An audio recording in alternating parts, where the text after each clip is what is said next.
నామానికి మహిమ కలుగునుగాక. ప్రభునందు ప్రియులారా, మహాదేవుని యొక్క కృపను బట్టి ఇటు ఆదివారము ప్రభు సన్నిధిలో మనం అందరము సమయానికే కూడుకుని మహోన్నతుడైనటువంటి దేవదేవుని కీర్తించడానికి ఈ చక్కటి అనుకూలతను మనకు దయచేసినటువంటి దేవదేవునికి మనందరి పక్షాన్ని కృతజ్ఞతాస్తుతులు చెల్లిస్తూ ఉన్నారు.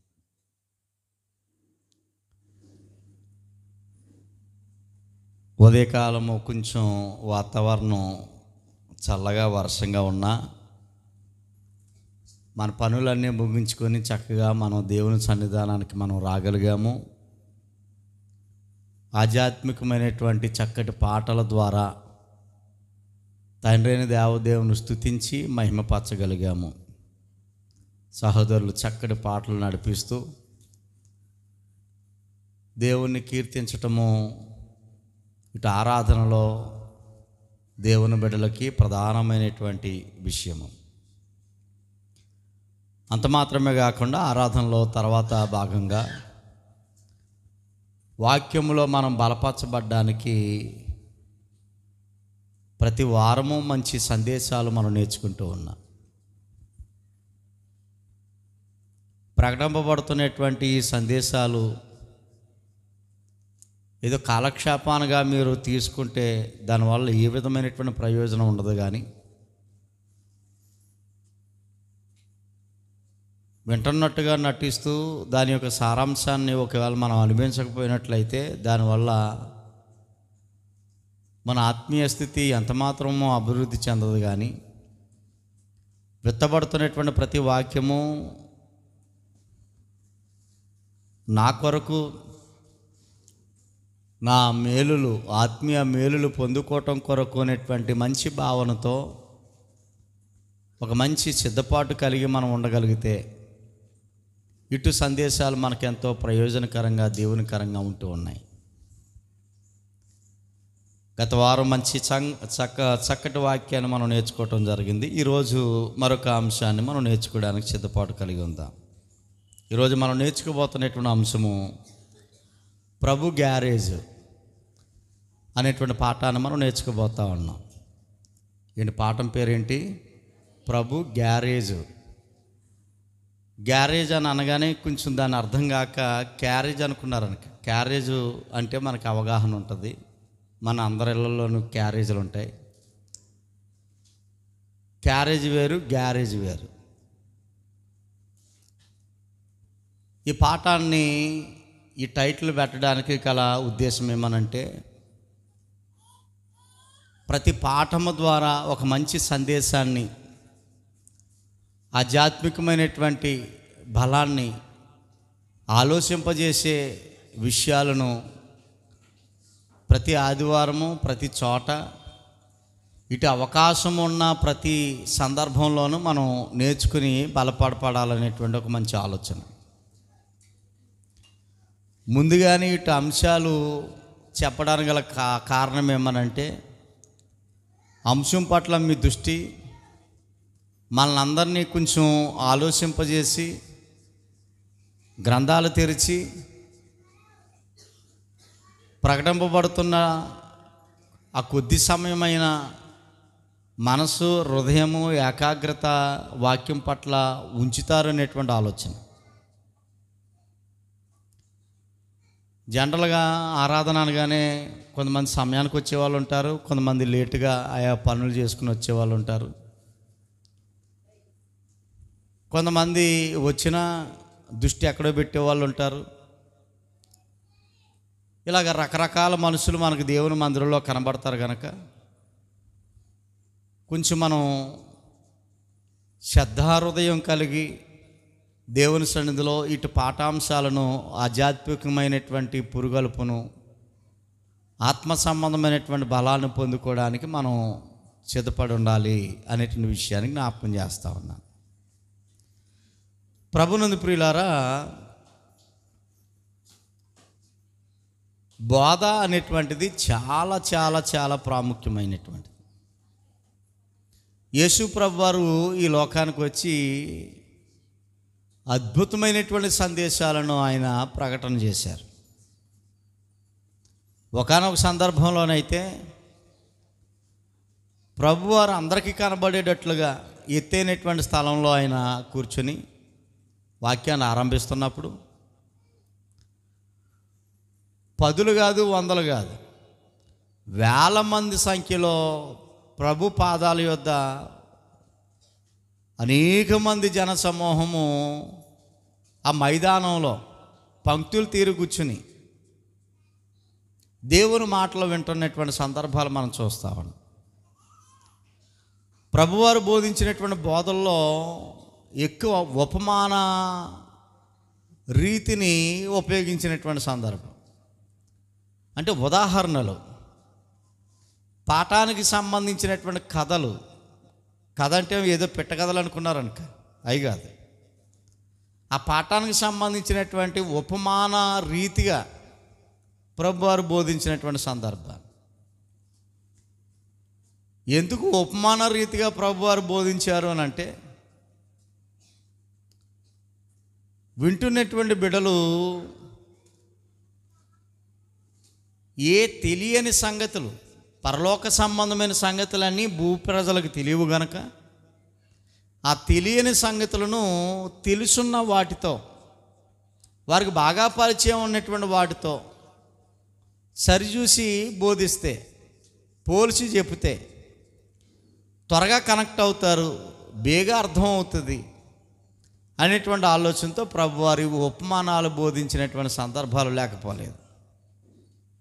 మార్కు సువార్త 4వ అధ్యాయము మనము 2వ వచనం చదువుకోగలిగితే ఆయన ఉపమాన రీతిగా చాలా సంగతులు వారికి బోధించినట్లుగా అక్కడ కనబడతా ఉంది.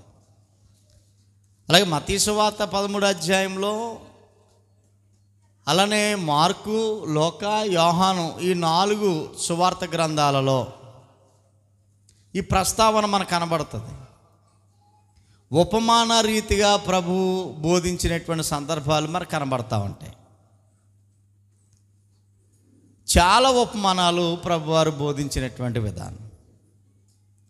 అంటే వాటిని అర్థం చేసుకుని వాటి యొక్క అసలైనటువంటి సారాంశాన్ని గ్రహించాలనేటువంటి ఉద్దేశం. ఆ ఉద్దేశం మాదిరిగానే ప్రభువారు బోధించినటువంటి బోధాక్రమాలను అనుసరిస్తేనే మనం కూడా కొన్ని అంశాలను తయారు చేయటం వింటూ ఉంటుంటాం. చూడండి, ఎంతోమంది దేవుని మందిరానికి వస్తున్నా చాలామంది వాక్యాన్ని గ్రహించలేరు. చాలామంది బోధింపబడుతున్నటువంటి వాక్యాన్ని అర్థం చేసుకోలేరు. వారు గ్రహించటం అనేటువంటిది, గ్రహించలేకపోవటం అనేటువంటిది కనబడతా ఉంటుంటుంది. వాళ్ళ ముఖాలు చూసినప్పుడు కానీ, వాళ్ళ విధానాలు చూసినప్పుడు కానీ, ఓహో చెప్పేది వీళ్ళకి అర్థం కావట్లేదన్నమాట, దృష్టి పెట్టలేకపోతున్నారు అన్నమాట. ఎప్పుడైతే వాక్యం మీద దృష్టి పెట్టలేకపోయారో ఆటోమేటిక్గా ఫస్ట్ వీళ్ళు వాక్యం మీద దృష్టి పెట్టలేకపోతున్నారు అన్న వెంటనే వాళ్ళకి వెంటనే ఏమొస్తుందంటే నిద్ర వస్తూ ఉంటుంటుంది, దృష్టి పెట్టలేనటువంటి వారికి. ఇది ఒక మనకి చిన్న, అంటే వీళ్ళ వాక్యం పట్ల దృష్టి పెట్టలేకపోతున్నారు అనడానికి ఇది ఒక సిమ్టమ్స్, ఇది ఒక సూచన. రెండోది, ఏదో రాసుకోవటం లేకపోతే ఏదో దృష్టి ఎక్కడో పెట్టడం చేస్తూ ఉంటారు. లేచి వెళ్ళిపోదామంటే అమ్మో అందరూ చూస్తారమ్మో, మధ్యలో వెళ్ళిపోతే బాగోదమ్మో అనేటువంటి ఓ భయం. అలాంటిదప్పుడు చిన్న చిన్న టెక్నిక్ ఏం ఉపయోగం, పిల్లలు ఎవరన్నా అనుకో, వాళ్ళు గుద్దగెళ్ళటం, కాలు గెలటం, ఆడు ఎడితే ఆయన పట్టుకుని బయటకు పోవటం, ఇలాంటివి జనరల్గా ప్రతి మీటింగ్లోనూ జరుగుతూ ఉంటుంటాయి. ఈ విధానం లేకుండా ఉండడం కొరకు ముందుగానే మెంటల్గా మనం ప్రిపేర్ అయిపోయి, నేను దేవుని సన్నిధానానికి వెళ్తున్నాను, నేను మాత్రమే కాదు నా పిల్లలను నేను తీసుకుని వెళ్తున్నాను, పిల్లలను తీసుకుని వెళ్ళాలి, భర్తతో రావాలి, భార్యతో రావాలి, కుటుంబ సమీపంగా దేవుని సన్నిధిలో గడిపితే అది నాకు ఆశీర్వాదకరం. ప్రారంభ ప్రార్థన నేను ఏకీభవించాలి, పాటలు నేను పాలు పంపులు పొందాలి. ఈ తీర్మానం ఆల్రెడీ ఇంటి దగ్గరే చేసుకోవాలి. వాక్యము నేను వినాలి, విన్న వాక్యాన్ని గ్రహించాలి. ప్రభు బల్లారాధన స్వయంగా ఆ పాత్రలో నేనుగా చేయబెట్టాలి. కృతజ్ఞతార్పణ దేవుడు చేసిన మేలుకు చాలా సంతోషంగా ధారాళంగా దేవునికి ఇవ్వాలి. ఇవన్నీ ఇంటి దగ్గరే మెంటల్గా ప్రిపేర్ అయిపోవాలి. అలాగే ఎవరైతే మంచి సిద్ధపాటు కలిగి తీర్మానంతో దేవుని సన్నిధానానికి వస్తారో వారు ఆధ్యాత్మికమైనటువంటి స్థితిలో కొంచెం అభివృద్ధి పొందడానికి మంచి అవకాశాలు ఉన్నాయి అనేటువంటి విషయాన్ని మొదటగా మీకు జ్ఞాపకం చేస్తూ ఉన్నా. ప్రియులారు, ఈరోజు మనం నేర్చుకోబోతున్నటువంటి అంశం ఏంటి? ఏమని చెప్పాను నేను? ప్రభు గ్యారేజ్. ఇదేదో సినిమా పేరు అనుకుంటే పొరపాటు పడే అవకాశం ఉంది. ప్రభు అంటే మనకు అవగాహన ఉన్నది. ప్రభువు గురించి మనం ప్రత్యేకించి చెప్పక్కర్లేదు. గ్యారేజ్ అంటే అర్థం ఏంటనంటే మెకానిక్ షెడ్ అని అర్థం. గ్యారేజ్ అని దేన్ని అంటారంటే రిపేర్ చేయించుకోవడానికి ఓ షెడ్కి వస్తాయన్నమాట. షెడ్ రిపేర్ అయినటువంటి ఏ అయితే రిపేర్లో ఉన్నాయో, కంప్లైంట్లు ఏ అయితే ఉన్నాయో, రిపేర్ అయినటువంటి అది సైకిల్ అయితేనో, లేకపోతే బండి అయితేనో, కారు అయితేనో, లారీ అయితేనో, ఏదైతేనో మొత్తానికి చెడిపోయి రిపేరుగా ఉన్నటువంటి వాటిని అన్నిటినీ షెడ్డుకు తీసుకొస్తారు. ఆ షెడ్డునే గ్యారేజ్ అని అంటారు, లేకపోతే ఆ మెకానిక్ షెడ్ అని అంటారు. ఓకే, ఆ విషయాన్ని మీరు మనసులో పెట్టుకోవాల్సిందిగా ముందుగానే మీకు జ్ఞాపకం చేస్తూ ఉన్నాను. ప్రియ దేవుని బిడ్డలారా, జాగ్రత్తగా పాఠంలోకి మనం వెళ్ళినట్లయితే మనకి 3 లోకాలు మనకు కనబడతా ఉన్నాయి. 1 పరలోకం, 2 భూలోకం, 4 3 పాతాళ లోకం. పరలోకంలో ఎవరుంటారు చెప్పండి? మీకు అలాగే నాతో పాటు ఫాలో అవ్వండి. పరలోకంలో ఎవరుంటారని ఏమైనా అవగాహన ఉందా మనకి? దేవుడు ఉంటాడు, యేసు ప్రభు వారు ఉంటారు, పరిశుద్ధాత్ముడు ఉంటాడు. పరలోకం వారిదన్నమాట. వారు నివసించే లోకము పరలోకం. 2 భూలోకం, అంటే మనం ఉండే లోకం. ఇది మనుషులు ఉండే లోకం. 3 పాతాళ లోకం. చనిపోయిన వారందరూ, మంచోడైనా చెడ్డోడైనా చచ్చిపోతే ప్రభు వచ్చేంత వరకు పాతాళ లోకంలో ఉంటారు. పాతాళ లోకంలో పరదేశం ఒకటి ఉంటుంది, విశ్రాంతి తీసుకునే నెమ్మది గల స్థలం. అక్కడ నీతిమంతులు అక్కడుంటే, బాధాకరమైనటువంటి స్థలం ఒకటి ఉంటుంది. అక్కడ దుర్మార్గులు అందరూ, రక్షణ పొందని వాళ్ళందరూ ముందుగా చచ్చిపోతే అక్కడ వాళ్ళు ఉంటారు. ఇలాగా మనకి పాతాళంలో 2 భాగాలు మనకు కనబడతాం. ఓకే, పరలోకం ఎవరికి అనంటే దేవుంది, పరిశుద్ధులకు సంబంధించింది. పరిశుద్ధులు మాత్రమే పరలోకంలో నివసించే అవకాశం ఉన్నది అనేటువంటి సంగతి మనకు అర్థమవుతుంది.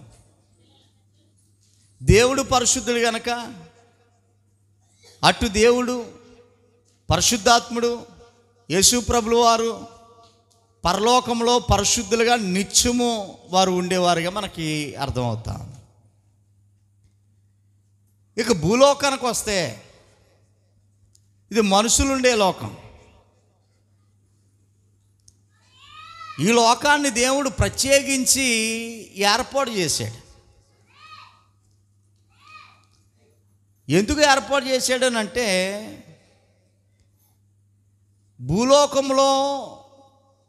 భూలోకాన్ని మనుషుల కోసం ఏర్పాటు చేసి ప్రతి ప్రాంతంలోనూ గ్యారేజీలు పెట్టాడు అతను. ప్రతి ప్రాంతంలోనూ దేవుడు ఏం చేశాడు? గ్యారేజ్ పెట్టాడు. గ్యారేజ్ అంటే రిపేర్ చేసే షెడ్లను ప్రతి ప్రాంతంలోనూ పెట్టాడు. ఇప్పుడు ఆ షెడ్కి, ఆ గ్యారేజ్కి చెడిపోయినవి వస్తాయా లేకపోతే మంచివి వస్తాయా? రిపేర్ చేయించుకోవడానికి వస్తాయి. గ్యారేజ్కి రిపేర్ చేయించుకోవడానికి వస్తాయి. రిపేర్ బళ్ళే వస్తాయి, రిపేర్ చేయించుకోవడానికి వస్తాయి. ఇంతకీ భూమి మీద చెడిపోయిన బళ్ళు ఏమైనా ఉన్నాయా? అయ్యో మా ఇంట్లో తుప్పటేసి ఉందని అంటుంటారు. ఆ సైకిల్ కోసం, ఆ బండి కోసమో కాదు. అసలు భూమి మీద ఉంటున్నటువంటి ప్రతి మనిషి రిపేరుతో ఉన్న మనిషి అని చెప్తున్నాడు. బళ్ళు కోసం నేను చెప్పలేదు, మనుషుల కోసం చెప్తున్నాను. భూమి మీద ఉన్న ప్రతి మనిషి రిపేరుతో ఉన్నవాడే. రిపేరు లేనోడు అంటే ప్రాబ్లం లేనోడు ఎవడో లేడట. ఒక వాక్యం చదువుకుందాం. రోమాపత్రిక 3వ అధ్యాయము, రోమీలు రాసిన పత్రిక 3వ అధ్యాయము చూడండి 10వ వచనంలో. రోమాపత్రిక 3వ అధ్యాయము 10-11వ వచనంలో, నీతిమంతుడు లేడు, ఒక్కడనూ లేడు అనే మాట అక్కడ రాయబడ్డది. ఎక్కడున్న మనుషుల కోసం చెప్తున్నటువంటి మాట ఇది. భూమి మీద ఉన్న మనుషుల కోసం చెప్తున్నటువంటి మాట. నీతిమంతుడు లేడు, ఒక్కడనూ లేడు. నీతిమంతుడు అంటే మంచోడు. నీతిమంతుడు అంటే మంచోడు. మంచోడు ఉన్నాడన్నాడా లేడన్నాడా? ఈ వాక్యం మనం చదువుకుంటే ఏమర్థమవుతుందో చెప్పండి మీకు. మంచోడు ఈ భూమి మీద ఉన్నాడు అని అంటున్నాడా లేడంటున్నాడా? లేడు. మంచోడు లేడు, ఒక్కడునూ లేడు అనేటువంటి మాట చూడండి. ఒక్కడునూ లేడు. భూమి మీద మంచోడు అనేవాడు, నీతిమంతుడు అంటే మంచోడు, ఒక్కడునూ లేడు. జనరల్గా మనం ఏమనుకుంటామనంటే, మా చిన్నమ్మ చాలా మంచిదండి, వెళ్ళగానే ఎప్పుడో సంవత్సరానికి కోసారో లేకపోతే 6 నెలలకు కోసారో వెళ్తానో నాకు చీర పెడుతుంది, చాలా మంచిది. మా మేనమామ ఎప్పుడైనా వెళ్తే 1000 రూపాయలు తక్కువ ఇవ్వడు, చాలా మంచోడు. మా చెల్లి చాలా మంచిది, మా అక్క ఇంకా మంచిది. పక్క వాళ్ళు ఎవరైనా వండుకుని పంపిస్తూ ఉంటే అమ్మో చాలా మంచిది, ప్రేమగా మాట్లాడితే చాలా మంచిది, పెడితే మంచిది, ఇస్తే మంచిది. ఇలాగా ఇచ్చే సందర్భాలలో మంచోలుగా మనం భావిస్తాం. పెట్టే విషయంలో ఎవరైనా పెట్టే విషయంలో ఉన్నారని అంటే చాలా చాలా మంచిది అనేటువంటి భావంలోకి వెళ్ళిపోతాం. ఒకవేళ ఎవరన్నా చనిపోతే ఎవరికి ఏ హాని చేసేవాడు కదమ్మా, ఎంత మంచివాడో అని అనుకోమా? జనరల్గా అనుకుంటాం. చచ్చిపోయిన చోట ఈ మాటలు మనకు వినబడతా ఉంటుంటాయి. పని ఏమైనా ఉంటే పని చేసుకోవటం, గుడి ఉంటే గుళ్ళోకి పోవటం, ఇంతే తప్ప అమ్మో చాలా మంచిది అనే మాట మనకు కనబడతా ఉంటుంది. కానీ ఇక్కడ వాక్యం ఏం చెప్తుంది? నీతిమంతుడు లేడు, నీతిమంతుడు అనగా మంచోడు లేడు, నెక్స్ట్ ఒక్కడునూ లేడు. నేను మంచోడిని కాను. మీరు మంచోడు అనుకుంటున్నారమ్మో, నేను మంచోడిని కాను. నేనే కాదు, ఇశ్రాయేలు మంచోడు కాదు. మరి ఏసన్నా మంచోడు కాదు. మరి రవి మంచోడు కాదు. ఇలాగ ఊరికే నేను పేర్లు చెప్తున్నాను. ఇలాగ మనం చెప్పుకుంటా పోతే ఈ వాక్యాన్ని బట్టి ఆలోచన చేస్తే మంచోళ్ళు అనేవారు భూమి మీద లేరు. మంచోళ్ళు కాదు అని అంటే ఇప్పుడు ఆ బళ్ళు ఏమైనాయి? ఇప్పుడు షోరూమ్ బళ్ళు కాదు. షోరూమ్ బండి ఎలా ఉంటుందండి? కండిషన్లో ఉంటుంది కదా, కొత్తగా ఉంటుంది, కండిషన్లో ఉంటుంది. ఇప్పుడు ఈ వాక్యాన్ని బట్టి చూస్తే ఇప్పుడు ఈ బళ్ళుకి ఏమైనాయి? రిపేర్ వచ్చినాయి. ఈ బండికి ఏమొచ్చాయి? ఇప్పుడు రిపేర్ వస్తే ఇప్పుడు ఈ బండిని ఎక్కడ తీసుకెళ్ళాలా? షెడ్డుకి తీసుకెళ్ళాలి, గ్యారేజ్కి తీసుకెళ్ళాలి, గ్యారేజ్కి తీసుకెళ్ళాలి. మెకానిక్ షెడ్నే గ్యారేజ్ అని అంటారు. గ్యారేజ్ అన్నా షెడ్ అన్నా ఒకటే. ఈరోజు మన పాఠం ఏంటి? ప్రభు గ్యారేజ్. ఈ రిపేర్ బళ్ళు అన్నిటికి రిపేర్ షెడ్కి తీసుకుని వెళ్ళాలి. ఈ బళ్ళన్నీ రిపేర్ షెడ్కి అనగా గ్యారేజ్కి తీసుకుని వెళ్తారు. అక్కడ గ్యారేజ్లో మంచి సీనియర్ మెకానికుడు ఉంటాడు. అసమస మెకానికుడు కాదు ఇతను, మంచి అద్భుతమైనటువంటి మెకానికుడు అనమాట. అదైతే మనం జాగ్రత్తగా నేర్చుకోవడానికి ప్రయత్నం చేయబోతా ఉన్నాం. చూడండి, పేతురు గారు రాసినటువంటి 2వ పత్రిక, పేతురు గారు రాసిన 2వ పత్రిక 3వ అధ్యాయము 9వ వచనం అండి. 9వ వచనము, కొందరు ఆలస్యమని ఎంచుకున్నట్లు ప్రభు తన వాగ్దానము గూర్చి ఆలస్యము చేయువాడు కాడు గాని ఎవడునూ నశింపవలదని, ఎవరూ నశించిపోకూడదని ఇచ్చయింపక అందరూ మారు మనసు పొందాలని కోరుచు అనే మాట ఇక్కడ చూడండి. అందరూ మారు మనసు పొందాలని కోరుకుంటున్నాడట యేసు ప్రభు వారు. కొందరు అనే మాట అక్కడ కనబట్టలేదు. అందరూ మారు మనసు అంటే ఇప్పుడు అందరూ ఏమైపోయినట్టుగా మనకు అర్థమవుతుంది? చెడిపోయినట్లుగా. అందరూ మారు మనసు పొందాలని అంటే అందరూ ఇప్పుడు ఎలాగున్నారండి? చెడిపోయినట్లుగా. ఇందాక రోమాపత్రిక 3వ అధ్యాయం చదువుకున్నాం. 23వ వచనంలో కూడా ఏ భేదము లేదు, అందరూ పాపము చేసి దేవుడు అనుగ్రహించు మహిమను పొందలేకపోవచ్చున్నారు. ఏ భేదము లేదు, ఏ సందేహం లేదు, అందరూ దారి తప్పి తొలగిపోయారు అనేటువంటి మాటలు మనకు కనబడతా ఉంటుంటాయి. ఇప్పుడు ప్రభు ఉద్దేశం ఏంటనంటే కొందరే మారు మనసు పొందాలంటున్నాడా? అందరూ మారు మనసు పొందాలంటున్నాడా? అంటే ప్రభు ఆలోచన ఏంటనంటే చెడిపోయినటువంటి బండి ఏదైతే ఉందో అది బాగుపడాలి, రిపేర్ చేయించుకోవాలి, అన్ని బళ్ళు రిపేర్కి రావాలి. రిపేర్కి రావాలంటే అన్ని బళ్ళు గ్యారేజ్కి రావాలి అనేటువంటి ఆలోచన ఇక్కడ మనకి అర్థమవుతా ఉంది. ఇందుకే గ్యారేజ్ ఏది? ఈ లోకంలో చెడిపోయినటువంటి బళ్ళే ఉన్నాయి, చెడిపోయినటువంటి బళ్ళే ఉన్నాయి. దేవుడు ఆలోచన ఏంటనంటే దేవునికి కుమారుడు ఉన్నాడు. దేవుని కుమారుడు, ఆయన పేరు యేసు ప్రభు వారు. ఆయన పరిశుద్ధుడు,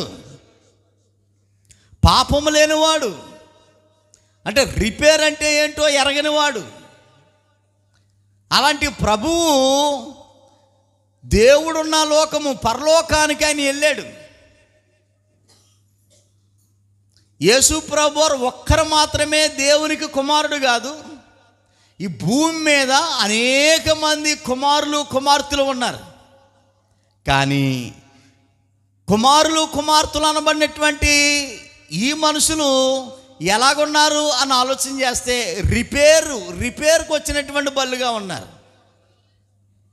పాపం చేసినటువంటి వారుగా ఉన్నారు, దేవుని యొక్క మార్గము నుండి తొలగిపోయినటువంటి వారుగా ఉన్నారు. అంటే రిపేర్ వచ్చినటువంటి బళ్ళు ఏదైతే ఉన్నాయో, రిపేర్ వచ్చినటువంటి మనిషి ఏదైతే ఉన్నాడో, దేవుని యొద్ద నుండి తొలగిపోయినటువంటి మనిషి ఎవరైతే ఉన్నారో, అదే చెడిపోయినటువంటి బండి ఎవడన్నా షోరూంలో పెడతాడండి?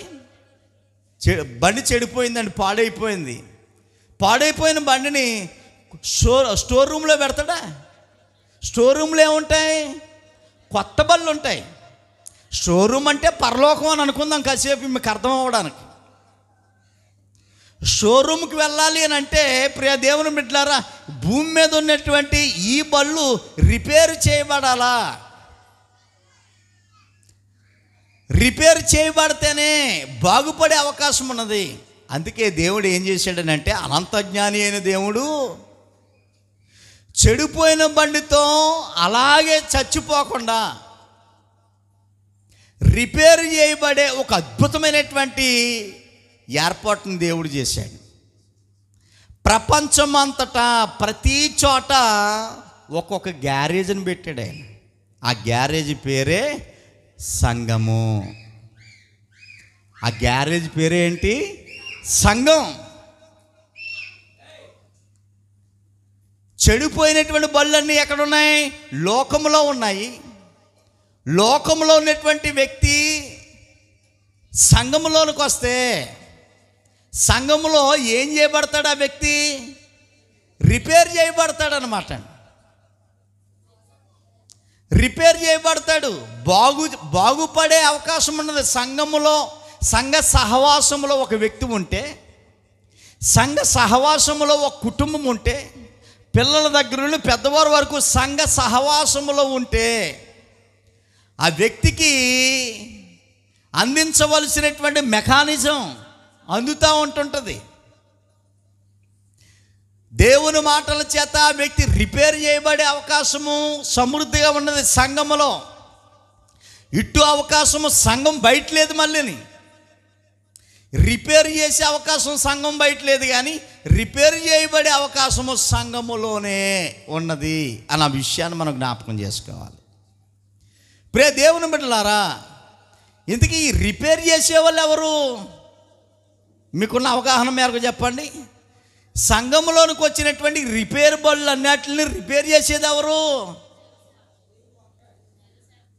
ఓ మెకానిక్ ఉన్నాడు, సూపర్ అద్భుతమైనటువంటి మెకానిక్. ఎవరైనా? ఎస్, యేసు ప్రభు వారు. కరెక్ట్గా చెప్పారు మీరు. చూడండి, లోకాసు సువార్త 19వ అధ్యాయంలో, లోకాసు సువార్త 19వ అధ్యాయము, ప్రియులారా, మనము 10వ వచనాన్ని చదువుకుంటే నశించిన దానిని అనే మాట అక్కడ కనబడతా ఉంది.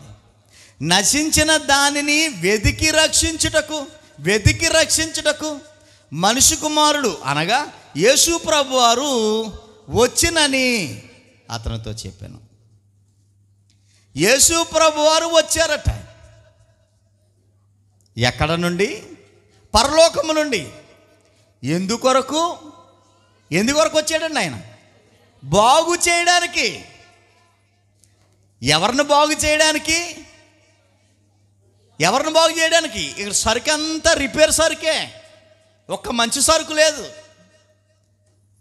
ఏమండి, ఈ చెడిపోయిన, నశించిపోతున్న, పాడైపోయినటువంటి మనుషులను బాగు చేయడానికి, బాగు చేసి ఎక్కడికి తీసుకుని వెళ్తాడు ఆయన? పరలోకాన్ని తీసుకుని వెళ్ళడానికి ఒక అద్భుతమైనటువంటి మెకానిక్గా యేసు ప్రభు వారు ఈ లోకానికి వచ్చాడట. ఎంతటి గొప్ప భాగ్యం ఇది! ప్రియ దేవుని బిడ్డలారా, యేసు ప్రభు వారే గనక ఈ లోకానికి రాకపోయినట్లయితే, రిపేర్ వచ్చినటువంటి వ్యక్తి రిపేర్తోనే చచ్చిపోవాలి. ఆ రిపేర్తోనే చచ్చిపోతే ఆ బండి ఇప్పుడు చెడిపోయింది అనుకోండి, బండి చెడిపోయిన బాగు చేసినా బాగోవే పరిస్థితి లేదనుకోండి, ఇప్పుడు ఆ బళ్ళు ఏం చేస్తారండి? స్క్రాప్ అని అంటారండి. స్క్రాప్ అంటే ఇంకెందుకు పని చేయదు అనమాట అండి. అది ఆ స్క్రాప్లోకి దోసేస్తారు. అలానే మనం కూడా రిపేర్ అవ్వకుండా చచ్చిపోయాం అనుకోండి, మనల్ని కూడా స్క్రాప్లో దోసేస్తాడు. అర్థమవుతుందా? మనం కూడా రిపేర్ అవ్వకుండా నత్తి మీద కళ్ళెట్టుకొని పక్కోడు చెప్తున్నా, ఇంట్లో కూడా చెప్తున్నా, పాస్టర్ గారు చెప్తున్నా, రిపేర్ చేయించుకోవడానికి షెడ్డుకి రాకుండా అక్కడక్కడ దేకి అందంత తిరిగి ఇష్టం వచ్చినట్టుగా ఉంటే రిపేర్ తోటే చచ్చిపోతాడు, కంప్లైంట్ తోటే చచ్చిపోతే ఈ రిపేర్ అవ్వని బళ్ళన్నీ ఎక్కడ పోతాయి? స్క్రాప్లో పాడేస్తాడు. ఆ స్క్రాప్ పేరేంటో తెలుసా? నరకం. అర్థమవుతున్నా ప్రియులారా? రిపేర్ అవ్వకుండా చచ్చిపోతే ఎలాగైతే రిపేర్ అవ్వనటువంటి సరుకుని, ఇంకెందుకు పనికిరానటువంటి సరుకుని స్క్రాప్లో ఎలా పాడేస్తున్నారో అలానే రిపేర్ అవ్వకుండా బ్రతికుంటనుగా దేవుని సన్నిధానానికి రాకుండా బాగుపడకుండా ఒకవేళ ఉంటే, బాగుపడకుండా ఉండి చచ్చిపోతే ఆ వ్యక్తిని నరకాగ్నిలోకి పాడేస్తాడు. అందులో ఏమాత్రము సందేహం లేదు, అనుమానం లేదు. నాకు అనుమానం ఉందని అన్న వాళ్ళు ఎవరన్నా ఉన్నారా? ఏమండి నేను దేవుణ్ణి నమ్మలేదు, కానీ చాలా మంచి పనులు చేశాను. నేను రక్షణ పొందలేదు, ఆయన దాన ధర్మాలు చేశాను. నేను ప్రతి ఆదివారం బల్లారాధనలో పాలు పంపులు పొందేవాడిని కాదు, ఆయన ఎన్నో పుణ్యకార్యాలు చేశాను అని ఒక వ్యక్తి అంటున్నాడు. ఇప్పుడు ఆ వ్యక్తి చచ్చిపోతే స్వర్గానికి వెళ్తాడో వెళ్ళడో మీకున్న అవగాహన పెట్టి చెప్పండి. ఎవరికి అన్యాయం చేయలేదు, పైపచ్చు దాన ధర్మాలు చేసాడట, పుణ్యకార్యాలు చేసాడట. అయితే రక్షణ పొందకుండా చనిపోయాడు, హాని తలపెట్టలేదు, ఎన్నో పుణ్యకార్యాలు చేశాడు. ఆ వ్యక్తి చనిపోయాడు. మరి ఇప్పుడు స్వర్గానికి వెళ్తాడా? వెళ్ళడా? వెళ్ళడండి. అదేంటి, సేము గుట్ట ఆనిపెట్టలేనటువంటి వ్యక్తి చనిపోతే స్వర్గానికి ఎందుకు వెళ్ళడు? పైపొచ్చి ఎన్నో ధర్మకార్యాలు చేశాడు కదంటే, దేవుని ఆజ్ఞను పాటించకుండా నువ్వు చచ్చిపోతే నీ దాన ధర్మాలు కానీ నీ పుణ్యకార్యాలు కానీ ఏది నిన్ను, నీ ఆత్మను రక్షించలేవు. అందులో ఏమాత్రం అనుమానం లేదు.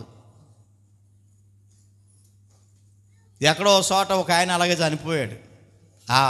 ఆడ మనసు అనుకుంటాను. ఒక ఆవిడ చనిపోతే రక్షణ పొందలేదు. ఆవిడ చాలా మంచిదే, రక్షణ పొందలేదు.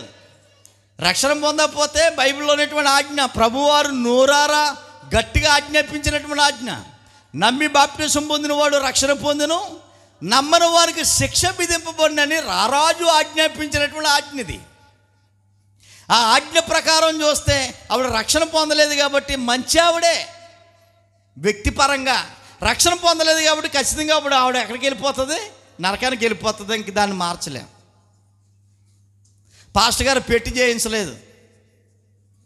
సంఘం ఆ విధమైనటువంటి కార్యక్రమంలో పాలు పంపులు పొందలేదు. మామూలుగా వెళ్ళాం, వీళ్ళు చక్కగా కూడుకున్నాం, పాడేది తెచ్చారు, కట్టేశారు. అక్కడ ఇలా వాక్యం చెప్తా ఉన్నాం. ఇలా కూడా ఒకడు పుల్లుగా దాగేసి వచ్చి మా అత్తగారిని నరకం పోతుంది అంటారా? మా అత్తగారు నాకు కట్నం ఇచ్చి బోలు వ్యవహారం చేసి సంవత్సరం నాకు 10,000 రూపాయలు ఇచ్చేదట.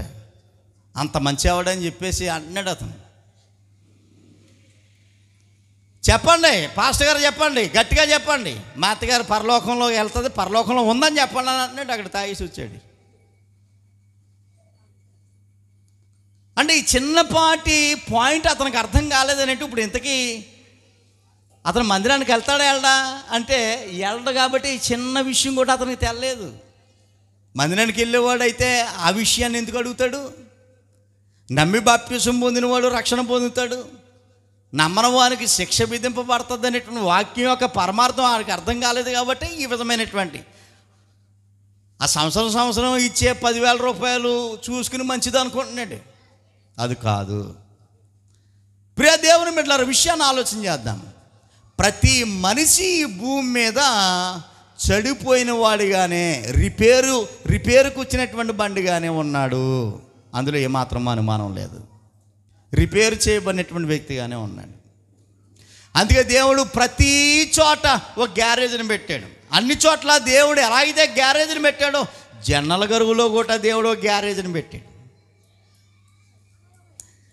మన ఊరిలో కూడా ఒక గ్యారేజ్ని పెట్టాడు. ఈ గ్యారేజు నడిస్తే నడవదగినంత దగ్గరగానే ఉంది ఈ రిపేర్ షెడ్డు.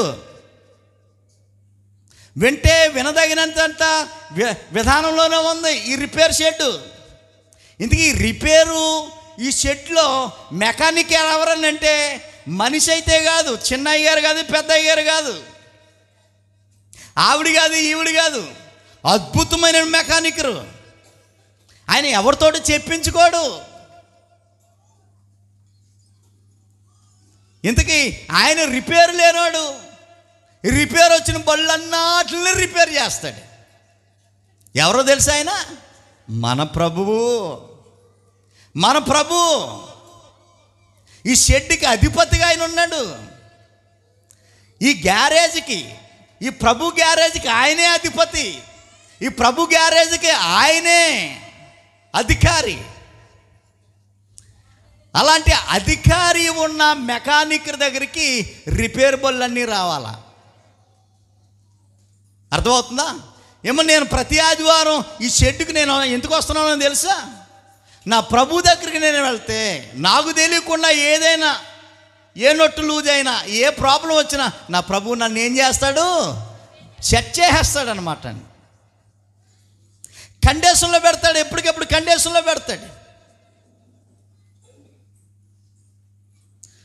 వారం వారం వారం వారం వారం వారం మాత్రమే కాకుండా శుక్రవారం కూడా చెకింగ్, బండిని చెకింగ్ చేసే అవకాశం ఉంది. బుధవారం బండి చెక్ చేసుకునే అవకాశం ఉంది. ఈ చెకింగ్ అనేటువంటిది చాలా అవసరం. బయట ఎక్కడన్నా ప్రార్థన పెడుతుంటే అక్కడ కూడా చెకింగే. ప్రభువే చెక్ చేస్తున్నాడు. జనరల్గా మనకున్నటువంటి ఆలోచన ఏంటంటే నేను పర్ఫెక్ట్ అనుకుంటాడండి. నేను చాలా మంచోడిని, మంచిదాన్ని అని అనేసుకుంటామండి. ఎందుకు అనేసుకుంటామనంటే నేను ఎవరిని అన్యాయం చేయట్లేదు కదా, నేను కష్టపడుతున్నాను, బియ్యం మూట తెచ్చుకుంటున్నాను, నూనె ప్యాకెట్ తెచ్చుకున్నాను, కారం ఆయన తెచ్చుకున్నాను, అన్నీ తెచ్చుకున్నాను, నా సొమ్ము నేను తింటున్నాను, ఎవరిని అన్యాయం చేయట్లేదా అనుకుంటుంటాం. అంతే, రైటే, నీ కష్టార్జితం నువ్వు తింటున్నావు. కానీ వాక్య పరిధిలోనికి వచ్చేసరికి ఎన్నో మిస్టేక్లు, వాక్యం దగ్గరికి వచ్చేసరికి ఎన్నో తడబడుకులు జరగటం వల్ల దేవుని మార్గం నుండి నెమ్మదిగా చెడిపోయే అవకాశం ఉంది.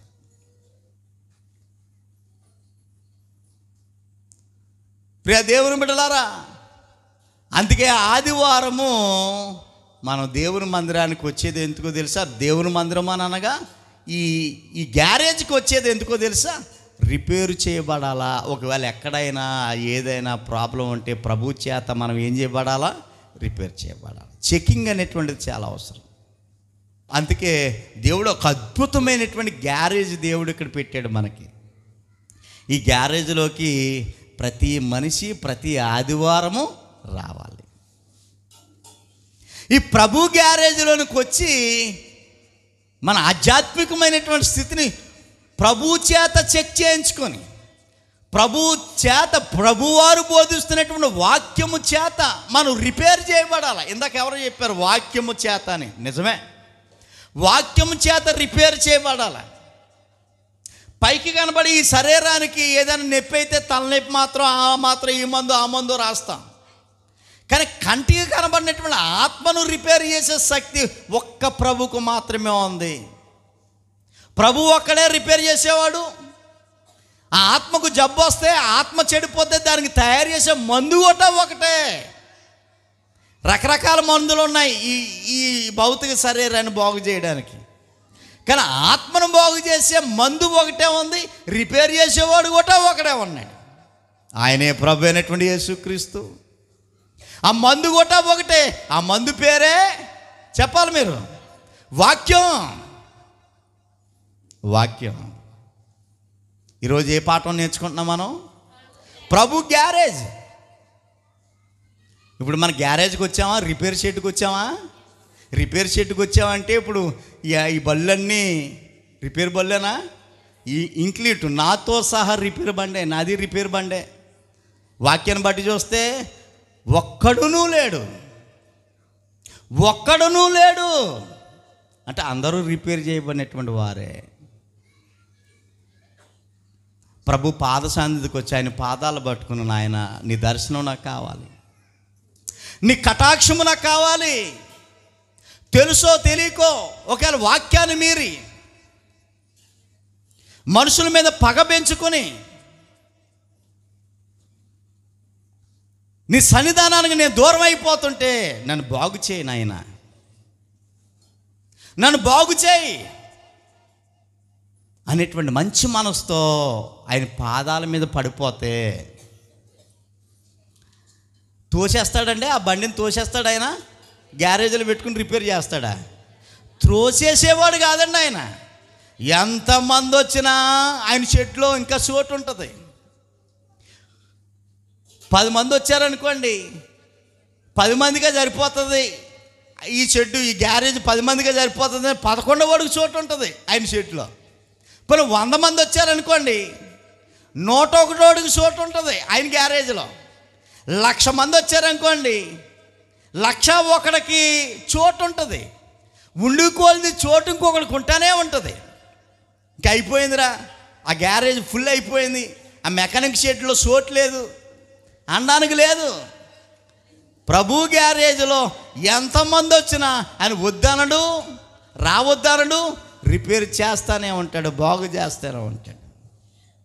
అందుకే మనం ప్రభుకున్నటువంటి ఒక అద్భుతమైన పేరు ఏంటంటే డాక్టర్లకు పరమ డాక్టరు అనేటువంటి పేరు ఆయన. నిజమా ఈ మాట? ఎస్, నిజమే. డాక్టర్లకు పరమ డాక్టర్ ఆయన. తిమోతికి రాసిన మొదటి పత్రిక, తిమోతికి రాసిన మొదటి పత్రిక 1వ అధ్యాయం అండి, 15వ వచనము. పాపులను రక్షించుటకు క్రీస్తు యేసు లోకమునకు వచ్చును.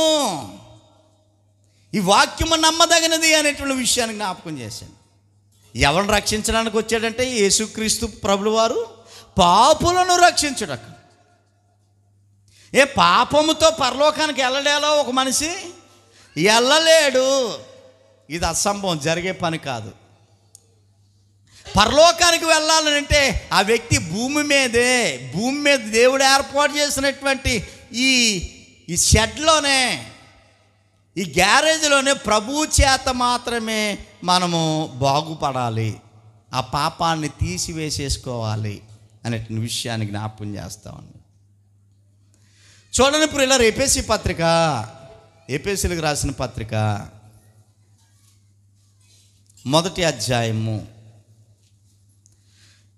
ఎఫెసీయులకు రాసిన పత్రిక 1వ అధ్యాయము. 1వ అధ్యాయంలో మనం 6వ వచనాన్ని చదువుకుందాం. ప్రభు ఉద్దేశం ఏంటనంటే, దేవుడి ఉద్దేశం ఇక్కడ జ్ఞాపకం చేస్తున్నాడు. దేవుడి ఉద్దేశం ఏంటనంటే ప్రతి వ్యక్తి పరలోకానికి రావాలి అనేటువంటిది ప్రభు ఉద్దేశం, దేవుడి ఉద్దేశం. దాన్నే విషయాన్ని జ్ఞాపకం చేద్దాం. తన ప్రియుని యందు తాను ఉచితంగా అనుగ్రహించిన తన కృపామహిమకు కీర్తి కలుగునట్లు చిత్త ప్రకారమైన దయా సంకల్పము చెప్పున. ఆ మాట చదవండి అందరూ. యేసుక్రీస్తు ద్వారా తనకు అనగా దేవునికి కుమారులుగా స్వీకరించుటకే మనల్ని ముందుగా తన కోసం నిర్ణయించుకున్నాడట. తన కోసం నిర్ణయించుకున్నాడట. ఎవరి ద్వారా? దేవునికి కుమారులుగా స్వీకరించడానికి, పరిశుద్ధులమైన కుమారులుగా, నిర్దోషులమైన కుమారులు కావాలని దేవుడు ఆశపడుతున్నాడు. వాక్యం చదువుకుంటే దేవుడు ఆలోచన, దేవుడు ఆశ ఏంటనంటే నాకు కుమారులు కావాలి, నాకు కుమార్తెలు కావాలి. ఆ కుమారులు, ఆ కుమార్తెలు ఎలాగుండాలో తెలుసా? నీతిమంతులుగా ఉండాలి, నిర్దోషులుగా ఉండాలి. మరి అలాంటి కుమారులు, పరిశుద్ధులైన కుమారులు భూమి మీద ఉన్నారా అంటే లేరు. నీతిమంతులు లేడు, ఒక్కడును లేడని చెప్పాడు ఆయన. ఇప్పుడు లేని మనిషి దేవునికి కుమారుడు ఎలాగవుతాడు అని అంటే, యేసుక్రీస్తు ఈ లోకానికి వచ్చి, యేసుక్రీస్తు ద్వారా అని మాట చూడండి. యేసుక్రీస్తు ద్వారా తనకి అనగా దేవునికి, యేసుక్రీస్తు ద్వారా దేవునికి కుమారులుగా స్వీకరించి ఒక అద్భుతమైనటువంటి ప్రణాళిక, ఒక అద్భుతమైనటువంటి ప్రాసెస్ ఏర్పాటు చేశాడు. చాలా బాగుంది, ఇది చాలా అద్భుతంగా ఉంది. అంటే యేసు ప్రభు వారు లేకుండా ఒక వ్యక్తి నీతిమంతుడిగా తీర్చబడలేడనమాట. యేసు ప్రభు వారు లేకుండా ఒక వ్యక్తి నిర్దోషుడిగా, పరిశుద్ధుడిగా తీర్చబడలేడనమాట. యేసుక్రీస్తు వల్ల మాత్రమే ఒక వ్యక్తి పరిశుద్ధులుగా తీర్చబడడం మాత్రమే కాకుండా ఆ వ్యక్తిని పూర్తిగా రిపేర్ చేసి ఆ రిపేర్ చేయబడినటువంటి వ్యక్తిని ఎక్కడికి తీసుకుని వెళ్తాడట ఆయన? పరలోకం. పరలోకం, పరలోకానికి తీసుకుని వెళ్తాడు. పరలోకము ఎంత దివ్యమైనటువంటి నగరం, పరిశుద్ధ పట్టణము. పరలోకం గురించి ఎన్ని చెప్పుకున్నా మనకు మాటలు సరిపోవు, టైం సరిపోదు. అంత అద్భుతమైనటువంటి వివరణ, అంత అద్భుతమైనటువంటి చక్కటి సంఘటనలు మనకి ప్రకటన గ్రంథంలో రాశాయి. అలాంటి మహాదివ్య పట్టణానికి మనందరిని తీసుకుని వెళ్తాడట. గొప్ప చిత్రం ఏంటంటే ప్రియులారా, అక్కడ సూర్యుడు లేడు. పరలోకంలో ఎవరు లేరు? సూర్యుడు లేడు, చంద్రుడు లేడు. మరి సూర్యుడు లేకపోతే ఎలాగంటే చీకట్లో ఉంటామా అంటే కాదు. యేసు ప్రభువారే సూర్యుడిగా ఉన్నాడట. మహాప్రకాశవంతమైనటువంటి కాంతి పరలోకంలో నిత్యము వెదజల్లుతూ ఉందట.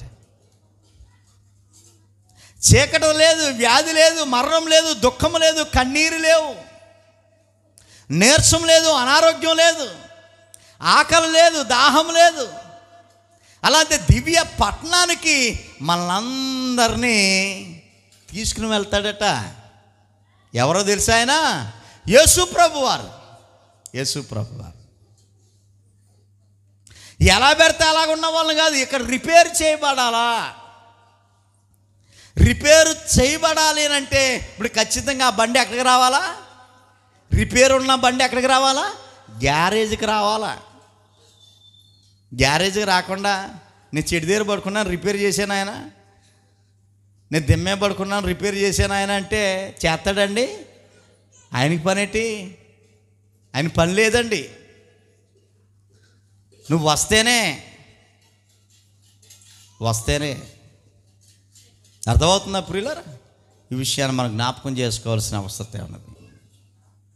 దేవుని కుమారులుగా చెడిపోయినటువంటి మనలను ఈ గ్యారేజ్కి వస్తే, ప్రభు గ్యారేజ్కి వస్తే పరిపూర్ణంగా మనల్ని రిపేర్ చేసి దేవుని కుమారులుగా తీర్చిదిద్దే ఒక అద్భుతమైనటువంటి అవకాశము ఈ ప్రభు గ్యారేజ్లోనే ఉంది. అనగా ఈ మెకానిక్ షెడ్లోనే ఉంది, సంగమను షెడ్లో ఉంది అని చెప్తున్నాడు. ఈ సంగమను గ్యారేజ్లో ఉంది అనేటువంటి విషయాన్ని జ్ఞాపకం చేస్తున్నాడు. మనిషికి అందని అంతుపట్టనటువంటి రోగం ఏదైనా ఉందనుకోండి, ఎంత ప్రయత్నం చేసినా వాళ్ళకు దొరకటం లేదనుకోండి, అప్పుడు ఏం చేస్తారంటే స్పెషల్ డాక్టర్ని దింపుతారు. చూసారా? ఎక్కడ లండన్ నుండో, అమెరికా నుండో, అక్కడి నుండి ఇక్కడ నుండో స్పెషలిస్ట్ని దింపుతూ ఉంటుంటారు డాక్టర్లు. ఇక్కడ ఉన్న డాక్టర్లకి అంతు పట్టకపోవటం వల్ల, వాళ్ళకి తిరిగిపోవటం వల్ల, వాళ్ళ చేత కాకపోవటం వల్ల పైనుండి ఒకరిని దింపుతారు. అలానే భూమి మీద ఒక వ్యక్తిని బాగు చేసే శక్తి ఎవరికీ లేకపోవటం వల్ల దేవుడు ఎవరిని దింపాడు? ఒక స్పెషలిస్ట్ని దింపాడు. ఆ స్పెషలిస్ట్ పేరే చెప్పాలి మీరు, యేసు ప్రభు వారు. ఎంత పరమాత్ముడు, ఎంతటి గొప్పవాడండి ఆయన. ఆయన పంచాన్ని మనం చేరితే, ఆయన పక్షాన్ని మనం చేరితే, ఆయన పంచాన్ని మనం చేరితే మనకు చాలా దివ్యమైనటువంటి అవకాశం. ప్రియ దేవుని బిడ్డలారా, మనం చెప్తూ ఉంటుంటాం, పాస్టర్ గారు చెప్తూ ఉంటారు, పాస్టర్ అమ్మ గారు చెప్తూ ఉంటారు, పెద్దోళ్ళు చెప్తూ ఉంటారు, ఒరే అందరిని తిరగటం ఒక గంటకు గుళ్ళోకి రారా అమ్మ, ఒక గంట దేవుని మందిరంలో గడిపమ్మా, ఎందుకు సమయాన్ని అలా వృధా చేస్తాం, రండి మందిరానికి అని చెప్తుంటాం. ఎన్నిసార్లు చెప్పినా, ఎవరు చెప్పినా ఒక్కొక్కటి లెక్క పత్రం ఉండదు. ఇదే మనం మేలు కోసం చెప్తున్నాం అనేసుకుంటుంటారు వాళ్ళు. మన మేలు కోసం ఏదో చెప్తున్నారమ్మో అనేసుకుంటారు. మన మేలు కాదు, వచ్చినోడికే మేలు. ఇప్పుడు రిపేర్ బండి షెడ్కి వస్తే ఎవరికి మేలండి? వారికే మేలు. ఆ బండికే ఏదో మేలు రిపేర్ చేయబడుతుంది. ఎన్నిసార్లు చెప్పినా లెక్క చేయకపోతే, ఎవరు చెప్పినా ఎన్నిసార్లు చెప్పినా లెక్క చేయకపోతే పరిస్థితి ఎంత తీవ్రంగా ఉంటుందో ఒక వాక్యం చదువుకొని మనం ముగించుకుపోతా ఉన్నాం. సామెతల గ్రంథము 29వ అధ్యాయం. సామెతల గ్రంథము 29వ అధ్యాయము. ప్రియులారా, ప్రారంభం నుండి ఎన్నిసార్లు గద్దించినను లోబడని వాడు మరీ తిరిగి లేకుండా, చూడండి, ఎన్నిసార్లు గద్దించినను లోబడని వాడు మరీ తిరిగి లేకుండా హఠాత్తుగా నాశనము అగును.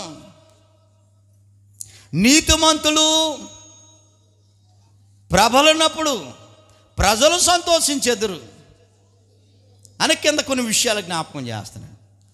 ఫస్ట్ 29 ప్రారంభ వచనాన్ని ఆలోచన చేస్తుంటే భయం పుడతా ఉంది. ఆలయ బురదినెత్తనాడు అనుకుంటారు, అయ్యి బాబు బురదినెత్తుందిరా బాబు అనుకుంటున్నారు, పాపం అర్థం కాక. ఎన్నిసార్లు గద్దించినాను లోబడకపోతే, నీ మాట లెక్క చేయకపోతే, నేను పట్టించకపోతే ఏమవుతుందట? హఠాత్తుగా ఉన్నపోటున ఏమవుతుంది అన్నాడండి? నాశనం వస్తుంది. ఆ మాట మామూలుగా చదువుకున్నాక భయం వేస్తుందండి, భయం వేస్తుంది. మందిరానికి రండి, దేవుని పరిచర్యలో వాడబడండి, చక్కగా దేవుని మందిరంలో కుటుంబం అంతా గడపండి, కుటుంబం అంతా దేవుని సన్నిధిలో గడపండి. మనుషుల కోసం కాదు, దేవుని కోసం మీ జీవితాలను సమర్పించండి. దేవుని కోసం మీరు పాటుపడండి, దేవునికి ఇవ్వండి, దేవుని సన్నిధిలో వాడబడండి. ఇలా చెప్తా ఉంటుంటాం అనుకోండి, బుర్ర తినేస్తుందిరా బాబు అనుకుంటుంటారు. అందుకే ఎన్నిసార్లు వాళ్ళు వినకపోయినా చెప్పే పని మంది కాబట్టి రండి. ఎక్కడికి రావాలి? వీళ్ళంతా రావాలి. ఎక్కడికి రావాలి? ప్రభు గ్యారేజ్కి రావాలి. వస్తే ప్రభు వారిని రక్షిస్తాడండి, వచ్చిన వారిని త్రోసివేయడం కాపాడతాడండి, వారిని దీవిస్తాడండి, అత్యధికమైన స్థితిలో వారిని పెడతాడండి. దేవుడి దగ్గరికి వచ్చినటువంటి వారిని దేవుడు ఎప్పుడు త్రోసివేయడండి. నిజంగా మొరపెట్టే ప్రతి వాని కోరికను అన్ని తీరుస్తాడండి. కాబట్టి ప్రియ దేవుని బిడ్డలారా, మనం చెక్ చేసుకుందాం ఒకసారి. ప్రభు గ్యారేజ్కి వచ్చి ప్రభు చేత మనం చెక్ చేసుకుని రిపేర్ ఉంటే రిపేర్ చేయబడి పరలోకానికి సిద్ధపడేవారుగా మనం ఉండాలి. ప్రియులారా, ఈరోజు ఏ పాఠం నేర్చుకున్నాం మనం? ప్రభు గ్యారేజ్. గ్యారేజ్ అంటే రిపేర్ చేసే స్థలం. ఇంతకీ రిపేర్ చేసే స్థలం ఏది? సంఘం, దేవుని మందిరము. రిపేర్ చేసేవాళ్ళు ఎవరు? యేసు ప్రభు వారు. రిపేర్ ఉన్న మనుషులు ఎవరు అంటే మనమే. నిత్యము దేవుని సన్నిధిలో ప్రభు చేతుల్లో మంచి పాత్రలుగా మనం తయారవ్వాలి. ఆయన మాత్రమే చెక్ చేయగలడు. మనం ప్రభు చేతిలో పాత్రలుగా వాడబడదాము. రిపేర్ లేని పాత్రలుగా, దేవుడు మెచ్చుకునే పాత్రలుగా, దేవునికి ఘనత తెచ్చే పాత్రలుగా మనం ఉందాము. దేవుడు దైవాశీర్వాదాలు పొందుకుందాము. మంచి మాటలు వినేటువంటి మీకు ప్రభు నామంలో వందనాలు తెలియజేస్తా ఉన్నాను.